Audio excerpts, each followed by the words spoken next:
नमस्कार मित्रांनो, स्वागत आहे आपल्या YBD अकॅडमी या युट्यूब चॅनलवरती. या व्हिडिओच्या माध्यमाने आज आपण DCC बँक भरतीचा लेटेस्ट झालेला जो पेपर आहे 2024 चा तो आजच्या व्हिडिओच्या माध्यमाने आपण सोडवून घेणार आहोत.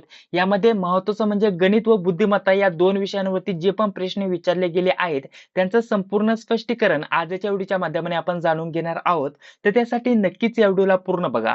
हा जो पेपर असणार आहे मित्रांनो 23/8/2024 रोजीचा पेपर आहे मित्रांनो. 23 ऑगस्ट 2024 चा लेटेस्ट भंडारा जिल्ह्याचा झालेला हा पेपर असणार आहे. यावरती गणित व बुद्धिमत्ता या दोन विषयांवरती जे पण प्रश्न विचारले गेलेत त्या सर्व प्रश्नांची स्पष्टीकरणासोबत उत्तर आजच्या व्हिडिओच्या माध्यमाने आपण जाणून घेणार आहोत. तर त्यासाठी नक्कीच या व्हिडिओला पूर्ण बघा. हा मित्रांनो या प्रश्नपत्रिकेचा दुसरा भाग असणार आहे. पहिला भाग ऑलरेडी आपण काल या चॅनलवरती अपलोड केला होता. तो भाग बघितला नसेल तर डिस्क्रिप्शन बॉक्स मध्ये लिंक टाकून देतोय, तिथून जाऊन तुम्ही तो भाग बघू शकता. आता कालच्या व्हिडिओमध्ये आपण 10 ते 12 प्रश्न सोडून घेतले. काही गणिताचे प्रश्न सोडवले, काही बुद्धिमत्ताचे प्रश्न सोडवले. आता राहिलेले सर्व गणिताचे प्रश्न आणि राहिलेले सर्व बुद्धिमत्ताचे प्रश्न या भागाच्या माध्यमाने आपण सोडून घेणार आहोत. तर बघा, आपण काल हे सर्व प्रश्न सोडून घेतलेले होते. जवळपास इथं गणिताचे 6 प्रश्न सोडवलेले आहेत. इथून पुढे जर म्हटलं तर हा 7 नंबरचा प्रश्न आपण इथं सोडून घेणार आहोत. पहिला भाग बघितला नसेल तर डिस्क्रिप्शन बॉक्स मध्ये लिंक आहे किंवा चॅनलवरती लिंक भेटून जाईल. तर तो व्हिडिओ तुम्ही जाऊन बघा. संपूर्ण स्पष्टीकरणाच्या सोबत आपण ते बाकीचे जेवढे पण उदाहरणं आहेत ते सोडून घेतलेले आहेत. आता इथूनच पुढे आपण या भागाला सुरुवात करत आहोत. हा या व्हिडिओचा किंवा या प्रश्नपत्रिकेचा हा दुसरा भाग असणार आहे. तर बघा, आपल्याला उदाहरण काय दिलेलं आहे. एका गाडीमध्ये 50 कोंबड्या, 45 शेळ्या, 8 उंट आणि काही गुराखी आहेत. तर आपल्याला पुढे काय म्हटलेलं आहे, जर गाडीमध्ये ठीक आहे, जर गाडीमध्ये असलेल्या एकूण डोक्यांपैकी 224 पाय अधिक असतील ठीक आहे, तर गुराख्यांची संख्या आपल्याला इथं काढायला सांगितलेली आहे. संख्या कोणाची काढायला सांगितलेली आहे? गुराख्यांची. ठीक आहे. आता याची मांडणी आपल्याला कशी करायची त्याविषयी आपण जाणून घेऊया आणि त्यानंतर आपल्याला या प्रश्नाला कसं सोडवायचं ते आपण जाणून घेणार आहोत. तर बघा, इथे आपल्याला काय काय म्हटलेलं आहे मित्रांनो. इथे जर म्हटलं तर आपल्याला सर्वप्रथम कोंबड्या ठीक आहे, इथे आपल्याला कोंबड्या म्हटलेलं आहे. तर आपण इथं कोंबड्या घेतल्या. त्यानंतर पुढे काय म्हटलेलं आहे, कोंबड्या झालं त्यानंतर शेळ्या म्हटलेल्या आहे. ठीक आहे, इथे शेळ्या घेतल्या. त्यानंतर पुढे काय म्हटलेलं आहे, उंट. ठीक आहे, तर इथे उंट घेतले आपण. त्यानंतर पुढे काय म्हटलेलं आहे, गुराखी. ठीक आहे, तर गुराखीच आपल्याला काढायचं. गुराख्यांचीच इथं आपल्याला संख्या काढायची. गुराखी हे झाले. तर टोटल जर म्हटलं तर 4 वेगवेगळे आपण इथं मांडणी करून घेतली. आता आपल्याला इथं काय करायचंय, आपण 2 बॉक्स इथं तयार केले. आता याच्यामध्ये जर म्हटलं तर इथे आपल्याला महत्त्वाचं म्हणजे पायी आणि त्यासोबत डोक्यांचा इथं उल्लेख केलेला आहे मित्रांनो.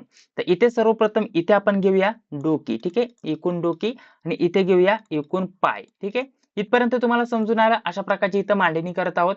आता कोंबड्यांची संख्या जर म्हटलं तर बघा, एकूण जर म्हटलं तर आपल्याला हे काय दिलेले आहेत. ठीक आहे, एकूण जर म्हटलं तर हे डोकी दिलेली आहेत. ठीक आहे, एकूण प्रत्येक याची डोकी दिलेली आहेत प्रश्नामध्ये सांगितल्याप्रमाणे. तर आपण फक्त इथं मांडणी करत आहोत पटकन उत्तर काढण्यासाठी. तर अशा प्रकारचं आपण इथं मांडणी करून घेऊया जेणेकरून लगेच आपल्या प्रश्नाचं उत्तर येऊन जाणार आहे. इथे बघा, एकूण 50 कोंबड्या आहेत. आता 50 कोंबड्यांची एवढी डोकी आहेत. आता प्रत्येक म्हटलं तर एक कोंबडीला एक डोकं असतं, परंतु पाय किती असतात? 2 असतात. म्हणजेच एकूण पाय किती असणार त्या कोंबडीचे? 100 पाय. याचप्रमाणे जर म्हटलं तर शेळ्या 45 आहे. 45 शेळ्यांचे पाय एकूण किती असणार आहे? 180. ठीक आहे, कारण प्रत्येक शेळीला 4 पाय. ठीक आहे, पुढे उंट जर म्हटलं तर 8 उंट आहे. प्रत्येक उंटाला 4 पाय, याप्रमाणे 32 पाय झाले.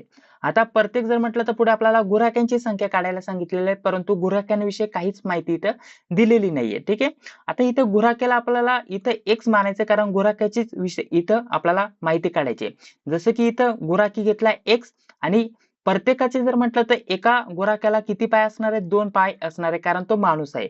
म्हणजेच आपल्याला त्याची पायांची संख्या किती म्हणता येईल? 2x. गुराख्याची संख्या आपण X घेतली आणि त्याच्या पायांची संख्या 2x घेतली. इथपर्यंत माझ्या अंदाजानुसार सर्व विद्यार्थ्यांना इथपर्यंत मांडणी समजून आली असेल.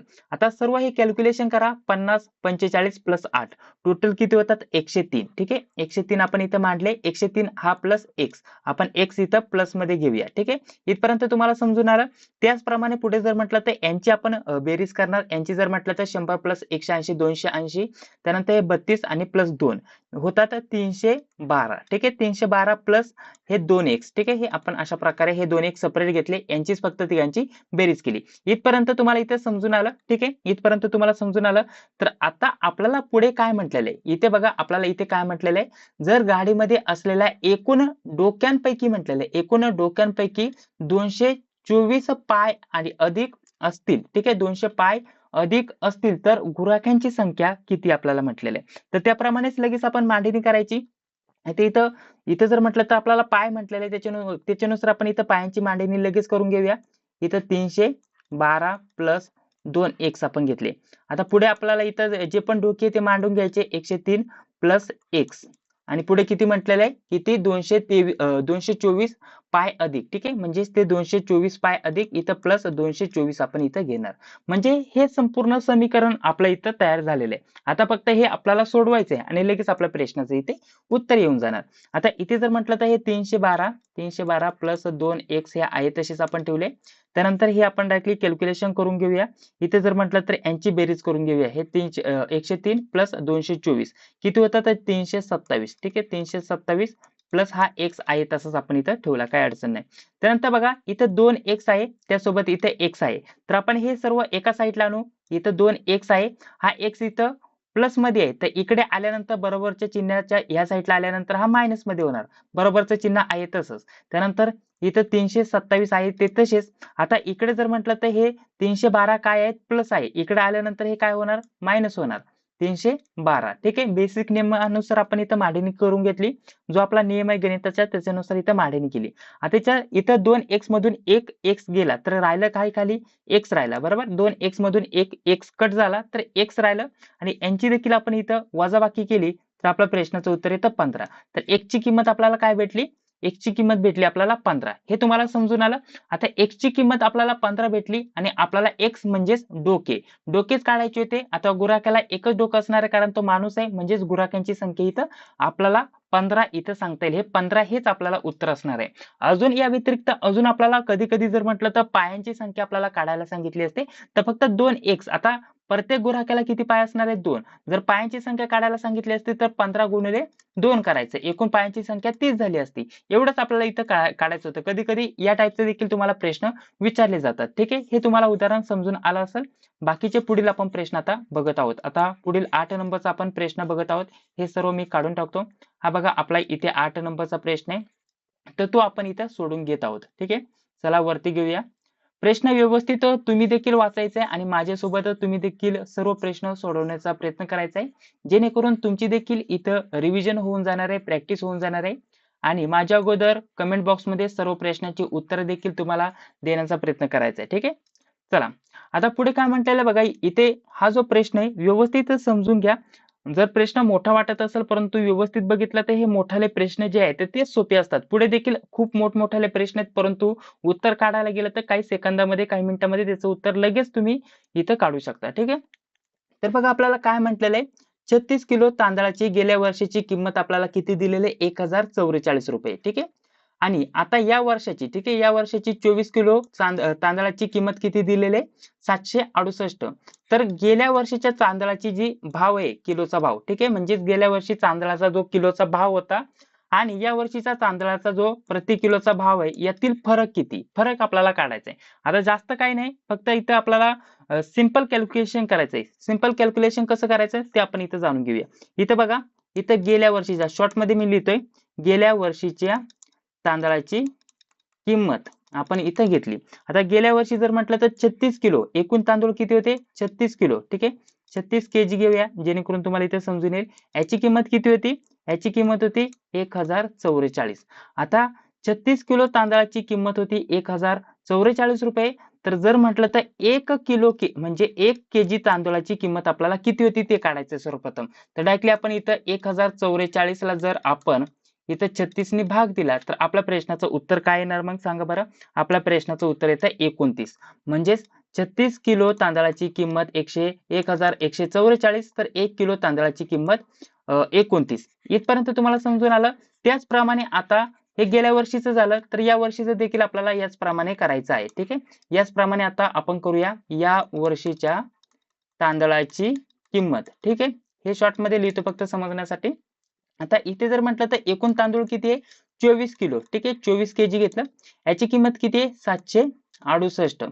आता डायरेक्टली भाग द्या. इथं आपल्याला सांगितल्याप्रमाणे 24 किलो तांदळाची किंमत 768 आहे. तर 1 किलो तांदळाची किंमत किती आहे? ठीक आहे, आपण डायरेक्टली भाग दिला 768 भागिले 24 तर 24 तर आपल्या प्रश्नाचं उत्तर येतं 32. ठीक आहे, म्हणजेच आता जर म्हटलं तर आपल्याला इथं 1 किलो तांदळाची किंमत 32 इथं भेटलेली आहे.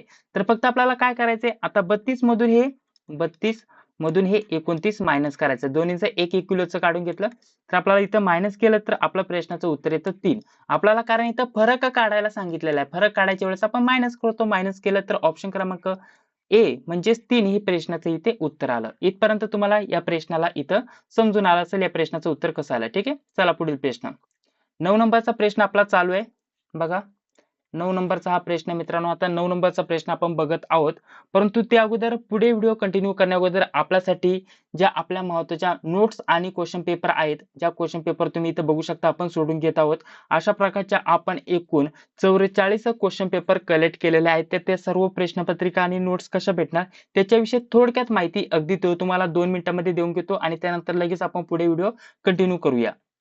तर बघा मित्रांनो, डीसीसी बँक भरती 2024-25 साठी अतिशय महत्त्वाच्या नोट्स आपण काढलेल्या आहेत आणि त्यासोबत आपण अतिशय महत्त्वाच्या काही प्रश्नपत्रिका देखील उपलब्ध करून देतोय.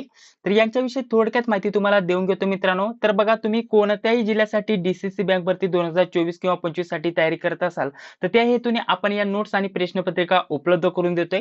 यामध्ये प्रत्येक विषयाच्या 100 ते 150 पेजेसच्या सेपरेट आपण नोट्स उपलब्ध करून देतोय त्याही टॉपिक नुसार. ठीक आहे, तर या सर्व विषयांच्या नोट्स आणि आपल्याला यामध्ये 42 ते 44 प्रश्नपत्रिका आपण उपलब्ध करून देत आहोत मित्रांनो. यामध्ये बघा तुम्हाला कोणकोणत्या विषयाच्या नोट्स भेटणार आहे. मराठी, इंग्रजी, गणित, बुद्धिमत्ता, चालू घडामोडी, त्यासोबत आयएमपी जीके या 4 ते 5 विषयांच्या नोट्स भेटणार आहे आणि त्यासोबत तुम्हाला मागील झालेल्या एकूण 44 प्रश्नपत्रिका भेटणार आहेत. यामध्ये जर म्हटलं तर आता लेटेस्ट नाशिक जिल्ह्याचा पेपर झाला आता या 10व्या महिन्यामध्ये तोही भेटणार आहे मित्रांनो. त्यासोबतच सप्टेंबर ऑक्टोबर मध्ये शिपाई आणि लिपिक या पदाचे पेपर झाले, याच्या एकूण एवढ्या प्रश्नपत्रिका भेटणार आहे. भंडाराचे पेपर झाले, याचे देखील आपल्याला पेपर भेटणार आहे. ठाणे जिल्ह्याचे पेपर झाले, त्याचेही तुम्हाला प्रश्नपत्रिका भेटणार आहेत. या सर्व एकूण एकत्रित डीसीसी बँक भरतीच्या आतापर्यंतचे जेवढे पण पेपर झालेत त्या स्वरूपाने आपण एकूण 44 प्रश्नपत्रिका कलेक्ट केलेल्या आहेत. त्या सर्व तुम्हाला पीडीएफ स्वरूपामध्ये व्हॉट्सअपवरती आपण उपलब्ध करून देणार आहोत आणि त्यासोबत या विषयांच्या नोट्स देखील तुम्हाला भेटणार आहे. प्रत्येक विषयाच्या वेगवेगळ्या सेपरेट नोट्स असणार आहे. हे सर्व स्टडी मटेरियल तुम्हाला व्हॉट्सअपवरती पीडीएफ स्वरूपामध्ये आपण उपलब्ध करून देतोय. यांची सर्वांची एकत्रित किंमत ठेवलेली फक्त 198 रुपये. जर तुम्हाला पाहिजे असेल तर 91 39 64 31 99 या नंबरवरती फोन पे, गुगल पे किंवा पेटीएमच्या माध्यमाने 198 रुपयाचं पेमेंट करायचं आणि पेमेंट करून याच नंबरच्या व्हॉट्सअपवरती तुम्हाला फक्त स्क्रीनशॉट पाठवायचा. ठीक आहे, स्क्रीनशॉट पाठवल्यानंतर तुम्हाला अगदी 5 ते 10 मिनिटांमध्ये तुम्हाला या सर्व नोट्स पीडीएफ स्वरूपामध्ये व्हॉट्सअपवरती सेंड केल्या जातील मित्रांनो. या नोट्स आणि प्रश्नपत्रिका तुमच्यासाठी अतिशय महत्त्वाची असणार आहे, कारण आतापर्यंतच्या जेवढ्या पण डीसीसी बँक भरतीच्या प्रश्नपत्रिका कलेक्ट केलेल्या आहेत त्याच्यानुसार तुम्हाला आपण ज्या नोट्स दिल्यात यामध्ये मराठी, इंग्रजी, गणित, बुद्धिमत्ता हे जे 2-3 विषय आहेत मित्रांनो, याच्यावरतीच 55 प्रश्न तुम्हाला प्रत्येक प्रश्नपत्रिकेमध्ये आलेले बघण्यासाठी भेटत आहे. त्या हेतूने आपण या विषयांच्या नोट्स उपलब्ध करून दिले. आयएमपी जीके, चालू घडामोडी, लेटेस्ट 2 वर्षाचं उपलब्ध करून देतोय. हे सर्व तुम्हाला स्टडी मटेरियल उपलब्ध करून देतोय आणि यामध्ये सर्वात महत्त्वाचं असणार आहे प्रश्नपत्रिका जरी सोडवलं तर गणित बुद्धिमत्ताचे जेवढे पण टाईपचे उदाहरणं तुम्हाला विचारली जातात हे सर्व कव्हर होऊन जातील. बाकीचे जे पण आपल्याला मराठी, इंग्रजी, गणित, बुद्धिमत्ता आणि याच्या व्यतिरिक्त जीके जीएस वरती जे पण प्रश्न विचारले जातात त्याचे टॉपिक तुम्हाला समजून येतात. ते टॉपिक जरी केलं तर कमी वेळामध्ये तुमची जास्तीत जास्त प्रॅक्टिस होऊ शकते, रिव्हिजन होऊ शकते आणि चांगल्या प्रकारे तुम्ही अभ्यास करू शकता. तर त्या हेतूने सर्व प्रश्नपत्रिका आपण एकत्रित उपलब्ध करून देतोय. ऑनलाईन तुम्हाला दुसरीकडे या कुठेच प्रश्नपत्रिका बघण्यासाठी भेटणार नाहीये. सर्वप्रथम आपणच कलेक्ट केलेल्या आहेत आणि पुस्तकामध्ये सुद्धा या प्रश्नपत्रिका तुम्हाला कुठेच बघण्यासाठी भेटणार नाहीये, कारण या सर्व आत्ताच पेपर झालेले आहेत आणि ते आपण सर्व कलेक्ट करून घेतलेले आहेत मित्रांनो. तर अशा प्रकारे जर तुम्ही डीसीसी बँक भरती 2024-25 साठी तयारी करत असाल तर त्याच्यासाठी या प्रश्नपत्रिका आणि नोट्स अतिशय महत्त्वाचे असणार आहे. जर तुम्हाला पाहिजे असेल तर सांगितल्याप्रमाणे या नंबरवरती पेमेंट करून स्क्रीनशॉट पाठवायचा आहे. त्यानंतर 5 ते 10 मिनिटांमध्ये सर्व काही तुम्हाला पीडीएफ स्वरूपामध्ये व्हॉट्सअपवरती उपलब्ध करून दिलं जाणार आहे मित्रांनो. ठीक आहे, तर अशा प्रकारची नोट्स बद्दल देखील तुम्हाला इथं माहिती देऊन घेतली. तर चला आता आपण आपल्या या व्हिडिओला पुढे कंटिन्यू करत आहोत. ठीक आहे, तर बघा आता पुढील 9 नंबरचा आता आपला प्रश्न चालू आहे. तर 9 नंबरचा प्रश्न काय दिलेला आहे तो आता आपण जाणून घेऊया. इथे काय म्हटलेलं बघा 38 ते 98 या दरम्यानमध्ये विषम संख्यांची बेरीज किती आहे? आता इथे हा जो प्रश्न आहे, हा जो प्रश्न विचारला जातो तुम्हाला कधी-कधी विषम, कधी-कधी सम किंवा नैसर्गिक नैसर्गिक ठीक आहे. अशा प्रकारचा 3 टाइपचा प्रश्न विचारला जातो. तर तिन्ही टाइप आपण सोडून घेणार आहोत. जेणेकरून फक्त आपल्याला प्रश्नपत्रिकाच बघायची नाहीये. त्याच्या रिलेटेड जेवढे पण प्रश्न येतात ते देखील आपल्याला येणं गरजेचं असणार आहे. जेणेकरून आपण जास्तीत जास्त इथं रिव्हिजन करू शकता. ठीक आहे. आता थोडासा हा प्रश्न थोडा आपण इथं सोडवण्यासाठी वेळ घेऊया. परंतु याच्यावरती ज्या पण टाइपचे प्रश्न विचारले जातात ते सर्व आपण कव्हर करून घेण्याचा प्रयत्न करूया. ठीक आहे. तर बघा इथे काय म्हटलेलं आहे 38 ते 98 38 ते 98 आपल्याला इथं संख्या दिलेल्या आहेत. या दरम्यानमध्ये आपल्याला विषम संख्यांची बेरीज किती येते? कधी-कधी सम संख्यांची बेरीज किती येते? कधी-कधी नैसर्गिक संख्यांची बेरीज किती येते? अशा प्रकारचा इथे प्रश्न विचारला जातो. कोणत्या प्रकारचा इथे प्रश्न विचारला जाऊ शकतो? सम, विषम किंवा नैसर्गिक संख्यांची बेरीज. आता नैसर्गिक संख्या म्हणजे जेवढ्या पण संख्या इथं यामध्ये येतात त्या सर्व संख्यांची बेरीज, एकत्रित बेरीज. आता आपण इथं असं तर करू शकत नाही डायरेक्टली 38 पासून 39 त्यानंतर 40 त्यानंतर 41 सर्वांची इथं बेरीज करून त्यानंतर त्याचं उत्तर आपण देऊ. तशा प्रकारे गेलात तरी देखील आपण त्या प्रश्नाचं योग्य उत्तर काढू शकतो. परंतु त्याच्यासाठी जास्त टाइम लागू शकतो. परंतु याच्यासाठी एक ट्रिक आहे, ती ट्रिक आपण आता जाणून घेऊया. इथे बघा आपल्याला इथं मी मांडणी कशी देतोय ती व्यवस्थित समजून घ्या. ठीक आहे. एकूण नैसर्गिक संख्या, एकूण नैसर्गिक संख्या. आता एकूण नैसर्गिक संख्या किती आहे ते आपल्याला इथं काढून घ्यायचंय. आता इथं एकूण नैसर्गिक संख्या काढण्यासाठी आपल्याला काय करायचंय? यांची आपल्याला वजाबाकी करायची आहे आणि त्याच्यामध्ये प्लस आपल्याला 1 करायचंय. ठीक आहे. आता हे आपल्याला कसं समजणार? आता इथं बघा आपल्याला पहिली आपल्याला सर्वात मोठी संख्या घ्यायची आहे आणि सर्वात लहान संख्या घ्यायची आहे आणि आपल्याला प्लस 1 करायचंय. ठीक आहे. जसं की सर्वात मोठी संख्या कोणती आहे? 98. 98 मायनस आपल्याला 38 करायचंय आणि त्याच्यात प्लस 1 करायचंय. हे आपण एक सूत्र समजू शकता की आपल्याला इथं सूत्र काय दिलेलं आहे? सर्वात मोठी संख्या, ठीक आहे, सर्वात मोठी संख्या मायनस सर्वात लहान संख्या यांची आपल्याला काय करायची? वजाबाकी आणि त्याच्यामध्ये प्लस 1 ऍड करायचं. आता पूर्ण सूत्र मी इथं लिहित बसत नाही, फक्त तुम्ही इथं समजून घ्या किंवा तुम्हाला जर नोट करून घ्यायचं असेल तर तुम्ही नोट करून घेऊ शकता. ठीक आहे. तर नैसर्गिक एकूण संख्या किती आहे ते आपल्याला काढण्यासाठी हे सूत्र आहे. तर आपण इथं हे बरोबर केलं तर एकूण यांची जर बेरीज केली सॉरी वजाबाकी केली तर 60 उत्तर येतं. 60 प्लस हा 1 किती होतं? 61. म्हणजेच 61 या एकूण नैसर्गिक संख्या आहेत असं आपल्याला म्हणायला हरकत नाही. ठीक आहे. तर आता इथं एकूण नैसर्गिक संख्या, एकूण नैसर्गिक संख्या किती आहेत? 61. इथं आपण एकूण नैसर्गिक संख्या काढलेल्या आहे. आता आपल्याला काय काढायचंय? एकूण सर्वप्रथम आपण नैसर्गिक समसंख्या काढू. ठीक आहे. तर आपल्याला समसंख्या काढायची, त्यानंतर विषम संख्या काढायची आणि त्यानुसार आपण लगेच पुढे आपण सोडवत चालणार आहोत मित्रांनो.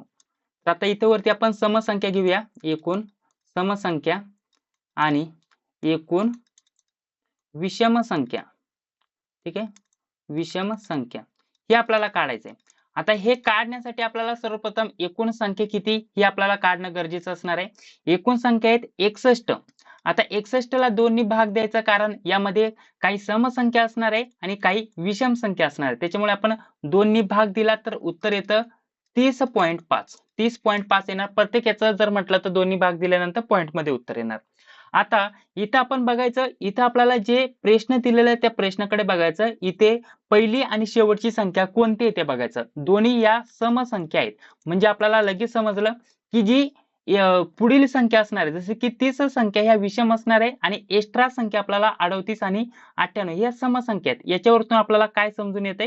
का याच्यावरतून आपल्याला समसंख्या आणि विषम संख्या याची बेरीज इथं समजून येते. जसे की समसंख्या किती असणार? आता इथं 30 संख्या असणार आणि विषम संख्या 30 असणार. परंतु यामध्ये आपल्याला हे पॉइंट मध्ये पुढचे एक आलेले आहेत किंवा हे पॉइंट 5 मध्ये उत्तर आले, याच्यामध्ये सुद्धा एक संख्या असणार आहे.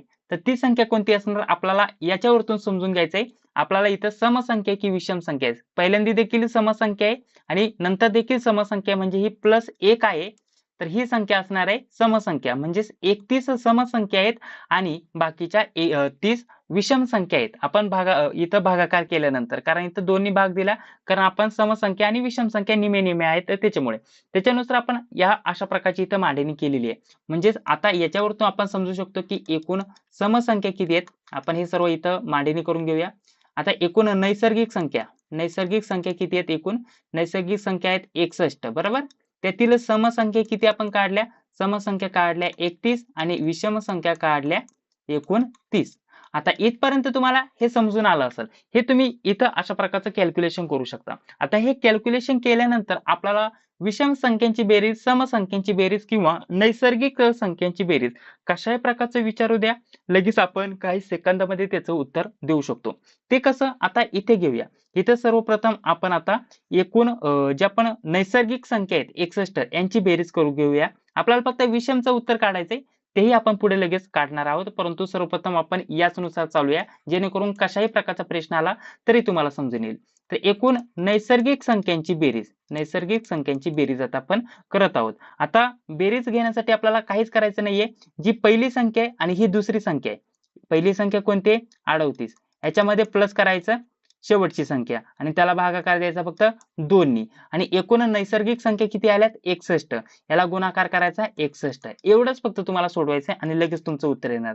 यांचं जर म्हटलं तर आपण कशाही प्रकारचं हे सोडू शकता, काय अडचण नाही. यांची बेरीज केली 38, 98 तर आपल्या प्रश्नाचं उत्तर येतं 136. याला भागाकारात 2 गुणिले 61. आता याला डायरेक्टली आपण इथं भागाकार देऊन घेऊया, काय अडचण नाही. भागाकार दिला तर 36 उत्तर येतं, ठीक आहे.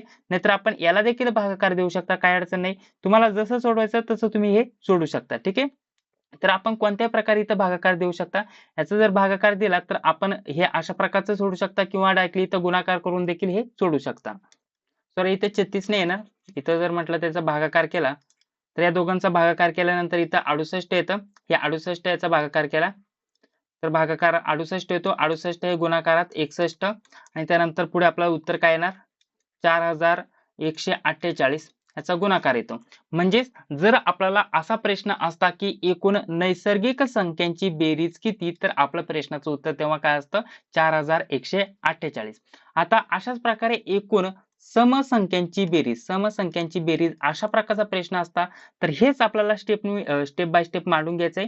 जसं की पहिली संख्या प्लस दुसरी संख्या भागाकारात 2 गुणाकारात एकूण समसंख्या किती आहेत? 31. आता पहिले नैसर्गिक संख्या किती होत्या टोटल? 61. तर आता समसंख्या किती आहेत? 31. एवढंच फक्त फरक आहे. बाकी याच्या व्यतिरिक्त काही फरक नाहीये. बरोबर हे आपण सोडून घेऊया. 38 प्लस 98 136 आपण ऑलरेडी इथे करून घेतलं होतं. भागाकारात 2 गुणाकारात 31. आता यांचा भागाकार केला तर आपल्याला माहिती आहे 68 येतं गुणाकारात 31.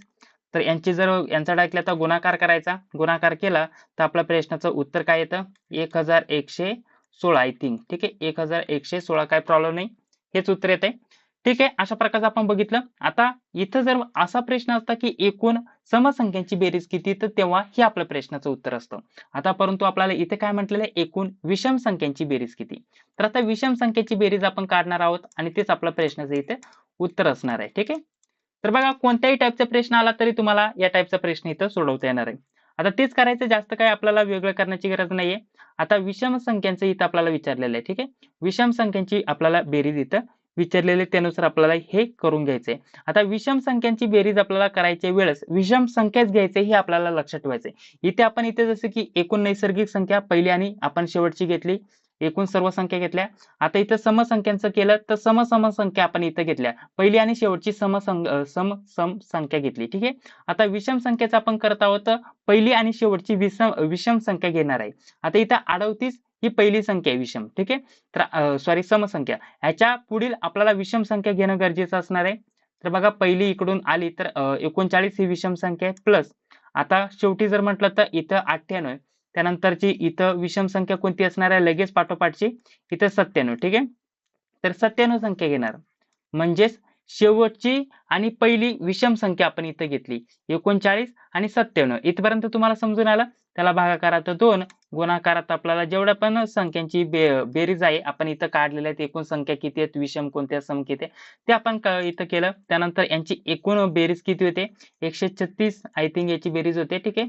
इथे 136 आणि त्यानंतर भागाकारात 2 गुणाकारात 30 हे आपल्याला फक्त सोडवायचंय. यांचा भागाकार केला तर यांचा भागाकार येतो 68, त्यानंतर गुणाकारात 30 आणि यांचा गुणाकार केला तर 2040 हे आपल्या प्रश्नाचं इथे योग्य उत्तर येतं. म्हणजेच ऑप्शन क्रमांक 1 या प्रश्नाचे इथे आपले योग्य उत्तर असणार आहे.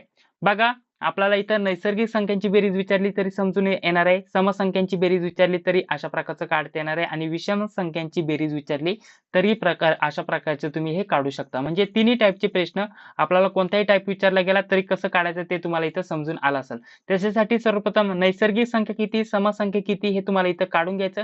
ते कसं काढायचं त्याच्याविषयी माहिती तुम्हाला इथं देऊन घेतली. ठीक आहे, हे तुम्ही बघून घ्या आणि त्यानुसार तुम्ही कोणत्याही प्रकारचा इथे प्रश्न आला तरी देखील तुम्ही तो सोडू शकता. ठीक आहे, आता बाकीची ही माहिती इथं मी खोडून टाकत आहे. आता तुम्ही हे संपूर्ण बघा, नाही तर तुम्ही हे जे आहेत नियम वगैरे लिहून घ्या आणि या टाईपचे प्रश्न तुम्हाला रिपीट होतच असतात. जेवढे पण टाईप मी तुम्हाला सोडून देत आहोत, आता जे पण आपले टाईप होणार आहे त्याच्यातले जवळपास इथं 90% टाईपचे प्रश्न तुम्हाला रिपीट होणार आहे. आणि जास्त जर विचार केला तर आपण जेवढे पण इथं क्वेश्चन पेपर कलेक्ट केलेले आहेत त्यांच्यानुसार, त्यांच्या अनालिसिस नुसार जर विचार केला तर जे टाईप आहेत तेच आपल्याला विचारले जात आहेत. बाकीच्या टाईपचे प्रश्न तुम्हाला कमी विचारले जातात. त्याच्यासाठी तुम्ही ज्या पण क्वेश्चन पेपरमध्ये प्रश्न विचारले गेले ते जरी सोडवले, त्याची रिव्हिजन केली तरी तुमच्यासाठी इथं बहुतेक जास्तीत जास्त प्रॅक्टिस होईल असं समजायला हरकत नाहीये. चला पुढील प्रश्न बघा. आता 10 नंबरचा प्रश्न आपण इथं जाणून घेत आहोत. ठीक आहे, 10 नंबरचा प्रश्न आपला इथं चालू आहे. तर बघा आता आपल्याला प्रश्न काय दिलेला आहे व्यवस्थित समजून घ्या. इथं जर म्हटलं तर इथं बांधकामाचे एक कंत्राट, आता हे आपल्याला हा प्रश्न फक्त मोठा दिसतोय तरतूद करते. आता इथपर्यंत हा प्रश्न वाचण्याची पण गरज नाहीये. पुढे आपल्याला काय म्हटलेलं आहे, पहिल्या दिवसासाठी 200 रुपये, दुसऱ्या दिवसासाठी 250 रुपये, तिसऱ्या दिवसासाठी 300 रुपये, अशा प्रकारे प्रत्येक दिवसामागे आपल्याला काय म्हटलेलं आहे 50 रुपये जास्त. तर 10 दिवसांचा विलंब केल्यास आपल्याला काय म्हटलेलं आहे कंत्राटदारास किती दंड भरावा लागेल. साध्या आणि सोप्या भाषेमध्ये प्रश्न समजून सांगतो. एक बांधकाम आहे, ठीक आहे, एक बांधकाम इथं पूर्ण न केल्याने, ठीक आहे, त्याची तारीख इथं संपून गेल्यामुळे याच्या मागे प्रत्येक दिवसामागे इथं दंड इथं आकारला जाते. पहिल्या दिवशी जर म्हटलं तर 200 रुपये दंड आकारला गेला. त्याच्यानंतर दुसऱ्या दिवशी जर म्हटलं तर 250, तिसऱ्या दिवशी जर म्हटलं तर 300 रुपये, चौथ्या दिवशी जर म्हटलं तर 350 रुपये. इथं आपल्याला अशा प्रकारचं म्हटलेलं आहे आणि प्रत्येक दिवसामागे 50-50 एक्स्ट्रा दंड इथं आकारला जात आहे मित्रांनो. तर अशाच प्रकारे एकूण जर म्हटलं तर ते काम जे आहे ते 10 दिवस न केल्याने तो दंड आपल्याला किती भरावा लागेल अशा प्रकारचा इथं प्रश्न विचारला गेलाय. तर आपण डायरेक्टली हे 10 वेळेस इथं मांडणी करून घ्यायची, काही अडचण नाही. इथे 400 घेतले, त्यानंतर पुन्हा 450, त्यानंतर 500, त्यानंतर 550, त्यानंतर 600, ठीक आहे, आणि 650 टोटल झाले 10. बघा 1 2 3 4 5, त्यानंतर 6 7 8 9 10 हे झाले की 10. डायरेक्टली यांची बेरीज करा. इथे शून्याला शून्य, त्यानंतर 5 आणि 5 10 15, त्यानंतर 5 एक 15, 5 एक 5 10 5 एक 15, 15 20 आणि 25, ठीक आहे. 25 हातचा याला 2 आणि यांचं जर कॅल्क्युलेशन केलं तर टोटल आपल्याला यांची बेरीज किती होते मग सांगा बरं. यांची टोटल जर बेरीज केले तर आपले पुढे येतं 42. टोटल बेरीज 42 येते आय थिंक.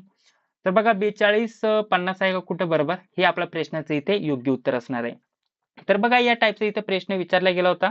आपण काही सेकंदामध्ये या प्रश्नाला इथं सोडू शकतो. परंतु जर पूर्ण प्रश्न वाचत बसला किंवा प्रश्न समजूनच घ्यायला आपल्याला जास्त वेळ लागला तर आपला वेळ इथं आपल्याला पुरत नाही मित्रांनो. त्यानुसार आपल्याला हे सर्व प्रश्न आपल्याला सोडवणं गरजेचं असणार आहे.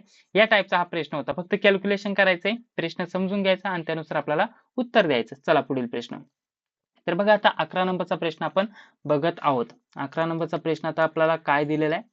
तर बघा पुढे आपल्याला 11 नंबरचा प्रश्न दिलेला आहे. 2 क्रमवार पूर्ण संख्यांचे आपल्याला वर्गातील फरक म्हटलेले 23 आहे. ठीक आहे, वर्गातील म्हटलेले हे लक्षात ठेवा. ठीक आहे, तर त्या आपल्याला संख्या कोणत्या ते आपल्याला विचारलेले.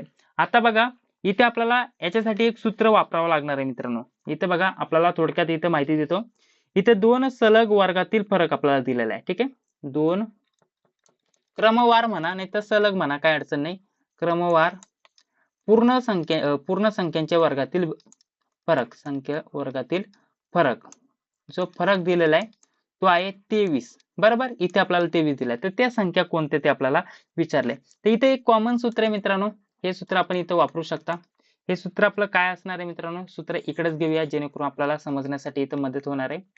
तर बघा आपल्याला सूत्र काय असणार आहे याच्यासाठी आपण हे सूत्र वापरू शकता. नोट करून घ्या. नाही तर A B A plus B square, ठीक आहे, is equal to A square plus B square plus 2ab. हे आपलं बेसिक सूत्र इथं असणार आहे. ठीक आहे, या सूत्राने आपल्याला हे सोडवायचंय. आता इथं 2 संख्या म्हटलेल्या आहे, इथं 2 संख्या. ठीक आहे, तर 2 संख्या आपण इथे घेतल्या. आता 2 संख्या ह्या कोणकोणत्या, आता आपल्याकडे त्या 2 संख्या आहे का नाही. तर आपण ज्या 2 संख्या दिलेल्या आहेत यातील पहिली संख्या, दोन संख्या ज्या दिलेल्या आहेत किंवा आपण घेणार आहोत, यातील ही जी पहिली संख्या आहे ती x मानू आणि दुसरी जी संख्या असणार आहे ही पहिली संख्या झाली आणि ही दुसरी संख्या आपण जी मानणार आहे ही x प्लस 1 मानू, कारण ही पहिली संख्या आणि ही दुसरी संख्या अशा प्रकारे पहिली संख्या x मानली आणि दुसरी संख्या x प्लस 1 अशा प्रकारची ही दुसरी संख्या मांडली. ठीक आहे, मांडली. आता आपल्याला इथं याच्यावरतूनच हे प्रश्न आपल्याला पुढे सोडवायचे. आता इथं आपल्याला सांगितलेलं आहे दोन क्रमागत ज्या पूर्ण संख्या आहेत त्यांच्या वर्गातील फरक किती दिलेला आहे, 23 दिलेला आहे. तर आपण फक्त आता याच्या किमती आपल्याला टाकून द्यायच्यात. आता आपल्याला इथं ही जी दुसरी संख्या आहे आपण ही याच्या सूत्रामध्ये मांडून घेऊया मित्रांनो, कारण इथं a प्लस बी म्हटलेलं आहे. तर त्याचप्रमाणे आपल्याला मांडायचंय. आता ही आपण a मानू, ही आपण b मानू. त्याच्यानुसार आपण फक्त या सूत्रानुसार इथं मांडणी करून घेऊया. तर सूत्रानुसार जर आपण इथे मांडणी केली तर मांडणी कशी होते, x प्लस 1 स्क्वेअर आपल्याला वर्ग दिलेला आहे. ठीक आहे, त्यानंतर मायनस स्क्वेअर. ठीक आहे, कारण ए बी स्क्वेअर आपल्याला म्हटलेलं आहे त्याच्यानुसार आपण ही मांडणी करत आहोत, ही गोष्ट लक्षात घ्या. त्यानंतर आपल्याला बरोबर काय म्हटलेलं आहे, 23. एवढे आपण या सूत्रात ह्या जर किमती टाकल्या तर ही आपल्याला इथं समजून येते. आपण ह्या किमती टाकून घेतल्या, किमती टाकल्या. आता आपल्याला पुढे काय करायचंय, फक्त आपल्याला हे जे आहेत त्याचा इथं आपल्याला हा जो कंस आहे तो सोडून घ्यायचा आहे. आता कंस आपण प्रत्येकाला इथं गुणतो हे आपल्याला माहितीच आहे, गुणाकार करून घेतो. याच्यानुसार आपल्याला गुणाकार करायचा आणि कंस सोडून घ्यायचा. ठीक आहे, तर बघा कंस सोडवलं तर एक्स स्क्वेअर येतं, त्यानंतर प्लस 1 आहे तसाच, त्यानंतर इथे x आणि x 2x. ठीक आहे, 2x इथं आलं, तर त्याप्रमाणे इथं आलं. त्यानंतर इथे जर म्हटलं तर अजून x राहिला, सॉरी दोनदा इथं गुणाकार होईल. तर इथं हा x आहे तसाच आला, x स्क्वेअर. ठीक आहे, आणि इज इक्वल टू 23. कंस सोडून घेतला, आपण गुणाकार करून घेतला. आता गुणाकार केला, कंस सोडून घेतला, तर त्याच्यानुसार जर विचार केला तर हा x स्क्वेअर आहे, हा x स्क्वेअर आहे. इथं मायनसचे चिन्ह आहे, इथं प्लसचे चिन्ह आहे, याच्यावरतून हा कट झाला, हा कट झाला. राहिलं काय, प्लस x. आपण प्लस काय लिहित नाही, परंतु इथं दाखवण्यासाठी लिहिलं, काय अडचण नाही. ठीक आहे, पुढे 23. इथपर्यंत तुम्हाला समजून आलं. आता पुढे बघा, हे काढून टाकतोय. अशा प्रकारचं आपलं हे समीकरण इथं आतापर्यंत इथं आपण सोडवत आलेलो आहे. आता इथं बघा जर विचार केला तर 2x आहे, हा 2x आपण असाच ठेवला. ठीक आहे, हा 2x आपण असाच ठेवला. इकडे 23 होते. ठीक आहे, 23 होते, तर हा एक हा इकडे प्लस होता, इकडे आल्यानंतर हा मायनस झाला. हा 2x आहे तसाच, इथं याच्यातून एक गेला, 22 राहिले. हा x आहे तसाच, हा 22 इकडं आपल्याला गुणाकारात होता. आता हा x असा ठेवला, हा 2 इकडे भागाकारात घेऊया आणि याचं उत्तर किती येणार मग 11. ठीक आहे, म्हणजेच भागाकार केला, म्हणजे इथे x ची किंमत किती आली, पहिली किंमत 11 आली, हे आपल्याला इथं समजून घ्यायचंय. आणि आता फक्त आपल्याला 2x ची किंमत काढायची आहे. 2x ची किंमत काढण्यासाठी आपल्याला x प्लस 1 आणि आपल्याला इथं त्याची किंमत भेटून जाईल. x ची किंमत आपल्याला किती भेटली, 11. ठीक आहे, 11 प्लस 1 आणि त्यानंतर आपल्याला 2x ची किंमत भेटणार 12. ठीक आहे, अशा प्रकार म्हणजेच पहिली किंमत भेटली 11 आणि दुसरी किंमत भेटली 12. याप्रमाणे आपण हे सोडू शकता. म्हणजेच आपल्याला एकूण फरक, एकूण सूत्र, सूत्रात किमती, किमतीनुसार काढलं, खाडाखोड केली, म्हणजेच आपण जे पण आहे ते आपल्या प्रमाणे सोडून घेतलं. सोडवल्यानंतर इथं 2x आलं, 2x आपण इथं x असा ठेवला, x त्यानंतर 2 इकडे आले भागाकारात, त्यानंतर भागाकार वगैरे करून x ची किंमत भेटली आणि इथं आपण x ची किंमत इथे टाकली आणि त्याच्यानंतर लगेच आपल्या प्रश्नाचं इथं उत्तर आलेलं आहे. समजलं? अशा प्रकारचा आपण हा देखील इथं प्रश्न सोडू शकता. चला आता पुढील प्रश्न आता आपण सोडून घेत आहोत. जे पण प्रश्न आहेत ते तुम्ही नोट करून घ्या. प्रश्नपत्रिका तुमच्याकडे ऑलरेडी मी फॉरवर्ड केलेल्या आहेत. बहुतेक विद्यार्थ्यांनी प्रश्नपत्रिका घेतलेल्या आहेत. तर प्रश्नपत्रिका बघा आणि याचं हे स्पष्टीकरण आपण अशाच प्रकारे ही सिरीज कंटिन्यू करणार आहोत. तर त्याच्यासाठी तुमचा देखील प्रतिसाद चांगला असणं गरजेचं असणार आहे. व्हिडिओची लिंक जास्तीत जास्त तुमच्या मित्रांसोबत शेअर करण्याचा प्रयत्न करायचा आहे, जेणेकरून जास्तीत जास्त रिस्पॉन्स तुमचा चांगला भेटला तर आपण ही सिरीज अशाच प्रकारे कंटिन्यू करणार आहोत मित्रांनो. पुढे बघा 12 नंबरचा प्रश्न आता चालू आहे. हा पुढील 13 नंबरचा प्रश्न, हा 14 नंबरचा प्रश्न. एकूण गणितावरती 15 प्रश्न प्रत्येक प्रश्नपत्रिकेमध्ये जवळपास विचारले जात आहेत मित्रांनो. ठीक आहे, तर बघा पुढे जर म्हटलं तर हा 15 नंबरचा प्रश्न आणि पुढे लगेच आता बुद्धिमत्ताला सुरुवात होत आहे. ठीक आहे, बघा बुद्धिमत्ताला इथं सुरुवात होत आहे आणि याच्यावरती हे जे बुद्धिमत्ताचे प्रश्न आहेत ते आपण ऑलरेडी इथं कालच सोडून घेतलेले आहेत. ठीक आहे, काही काळजी करण्याची गरज नाही. आता हे प्रश्न आपण गणिताचे बघूया आणि राहिलेले बुद्धिमत्ताचे प्रश्न कालचे देखील आपण बघणारच आहोत मित्रांनो. ठीक आहे, तर चला आता पुढे जर म्हटलं तर बघा इथे काय दिलेलं आहे, खाली दिलेल्या 9 आपल्याला काय म्हटलेलं आहे, 9 संख्यांची बेरीज केल्यावर आपल्याला म्हटलेलं आहे सहस्र स्थानी कोणता अंक येईल. सहस्र म्हणजे शतक स्थानी. ठीक आहे, शतक स्थानी कोणता अंक येईल ते आपल्याला सांगायचं आहे. आता किती वेळेस आपल्याला बेरीज करायची, 9 संख्यांची. आपल्याला ह्या ज्या संख्या दिलेल्या आहेत आपल्याला यांची 9 संख्येची बेरीज करायची आहे. 9 संख्येची म्हणजे हे आपल्याला इथं समजून घ्यायचंय. आता हे शब्द अशा प्रकारचे जे दिलेले असतात ना, हे बघूनच आपण इथं कन्फ्यूज होऊन जातो. नक्की इथं सांगितलंय काय आणि नक्की काढायचंय काय, ठीक आहे? तर इथं सहस्त्रस्थानी म्हटलेलं म्हणजे शतक स्थानी प्रत्येक 3 संख्यांमध्ये जी संख्या येते ते आपल्याला सांगायचंय. यापैकी कोणती येते? आता यांची बेरीज करायची म्हणजेच 9 संख्यांची बेरीज, खाली दिलेल्या 9 संख्यांची बेरीज. म्हणजे इथं पहिल्यांदा 6 दिलंय, ठीक आहे? त्यानंतर 6 + 6 दिलंय म्हणजे पुन्हा 6, 6, 6 अशा प्रकारे, ठीक आहे? अशा प्रकारचं इथं आपल्याला मांडून घ्यायचंय, ठीक आहे? हे समजून घ्या फक्त. 6, 6, 6 अशा प्रकारे. प्रत्येक वेळेस 1, 1, 6 वाढत गेलेला आहे मित्रांनो, उदाहरणामध्ये दिल्याप्रमाणे. आता हे फक्त तुम्हाला समजून सांगण्यासाठी इथं मांडणी केली. अशा प्रकारे हे 9 वेळेस घ्यायचे. यांची 9 वेळेस घेतल्यानंतर यांची बेरीज करायची.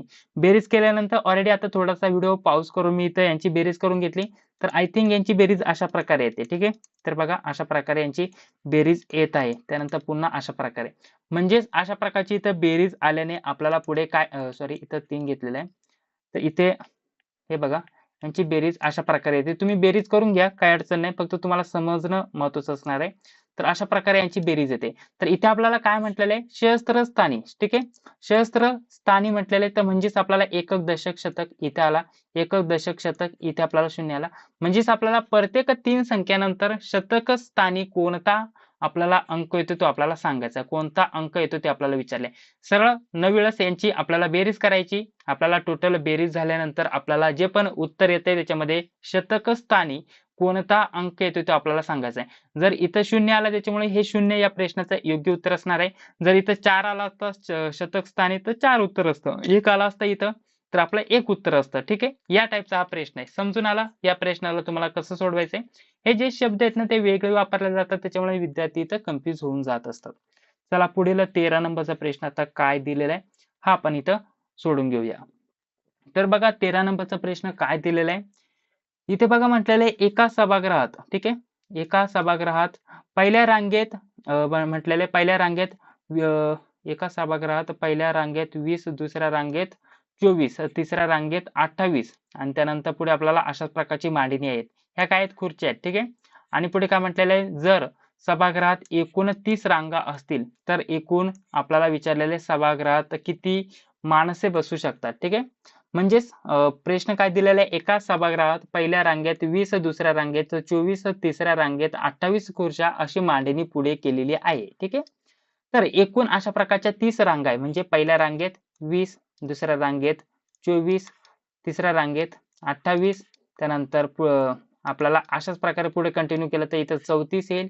त्यानंतर पुढे अशाच प्रकारे केल्यानंतर 38 याप्रमाणे, ठीक आहे? त्यानंतर 42 त्यानंतर 46 त्यानंतर 50 याप्रमाणे, ठीक आहे? अशा प्रकारच्या एकूण किती रांगा आहेत? तर 30 रांगा आहे असं म्हटलेलं आहे. तर याचं आपल्याला एकूण आपल्याला कॅल्क्युलेशन करायचं. जेवढ्या खुर्च्या तेवढी माणसं बसतील हे आपल्याला समजून आलं. तर एकूण किती माणसे बसू शकतात अशा प्रकारचा इथं प्रश्न विचारला गेलाय. तर जास्त काही हार्ड कॅल्क्युलेशन नाहीये. टोटल जर म्हटलं तर 30 रांगा आहे. प्रत्येक वेळेस इथं 4-4 नी वाढ होत चालली आहे. 30 गुणिले 4 केले तर आपल्या प्रश्नाचं उत्तर येतं 600, ठीक आहे? आय थिंक 600 सॉरी हे याचं उत्तर नाही 600. याचं उत्तर 4 त्रिक 12 120 उत्तर येतं. याचं उत्तर येतं 120. आता 120 हे तुम्हाला समजून आलं. फक्त 20-20च्या रांगा असतात तर 120 एवढे माणसं इथं बसले असते फक्त. परंतु प्रत्येक वेळेस 4-4 नी इथं वाढ होत आहे आणि प्रत्येक वेळेस 4-4 नी वाढ झाली, ठीक आहे? म्हणजे आपण इथे हे करू शकतो 30 गुणिले 4 हे झालं टोटल 120, ठीक आहे? 120 खुर्च्या आहेत. 120 माणसं तिथे बसू शकतात. परंतु प्रत्येक वेळेस 4-4 नी इथं वाढ होत चालली आहे. आता हे 120 आहे. याच्या इथं सुरुवात कितनी झाली? 20 नी सुरुवात झाली. याला आपण डायरेक्टली इथं 20 नी गुणाकार केला तरी चालेल कारण एकूण एवढ्याच रांगा असणार आहे. 30च रांगा आणि त्यांचा गुणाकार आपण टोटल कॅल्क्युलेशन करू शकतो. तर 2400 उत्तर येणार, ठीक आहे? इथं 12 12 12 24 आणि 2 शून्य अशाच्या अशा टेकवले म्हणजे 2400 उत्तर आलं आणि 2400 मधून जर विचार केला तर एकूण ह्या पहिल्या 3 रांगा दिलेल्या आहेत.